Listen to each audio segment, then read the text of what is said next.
L'édition Nuit, bonsoir, bienvenue. Merci à vous de nous suivre sur France Info et France 24. Voici les titres du journal.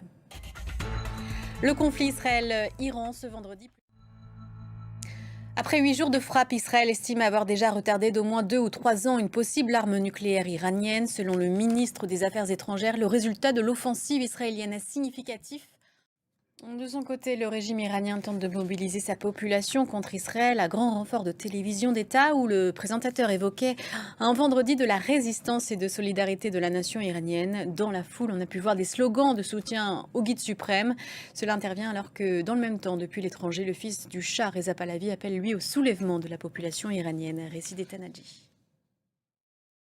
Et concernant une possible intervention américaine dans le conflit, Donald Trump a répété ce vendredi qu'il se laissait un maximum de 2 semaines pour prendre une décision, tout en ajoutant que les Européens n'étaient pas utiles dans la négociation.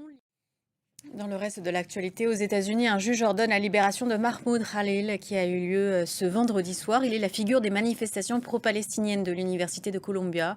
Selon le secrétaire d'État Marco Rubio, la présence de ce Syrien titulaire de la carte verte posait une menace à la sécurité du pays. Un ressortissant français qui faisait l'objet d'un mandat d'arrêt a été extradé de Dubaï en direction de la France. Concernant les affaires de drogue, les extraditions entre les Émirats et la France s'enchaînent depuis le début de l'année, laissant espérer la fin de ce qui fut longtemps le sanctuaire des trafiquants exilés. Dubaï, un refuge de plus en plus fragile. C'est une enquête de Valérie Lerouge et Étienne Prigent. Et la France connaît en ce moment sa première vague de chaleur de l'été, l'une des plus précoces dans la saison. Et c'est la fin de ce journal. Merci à vous de l'avoir suivi. Restez sur notre antenne. Tout de suite, vous retrouvez la semaine de l'écho. Et nous, on se revoit à 3 heures, heure de Paris. À tout à l'heure.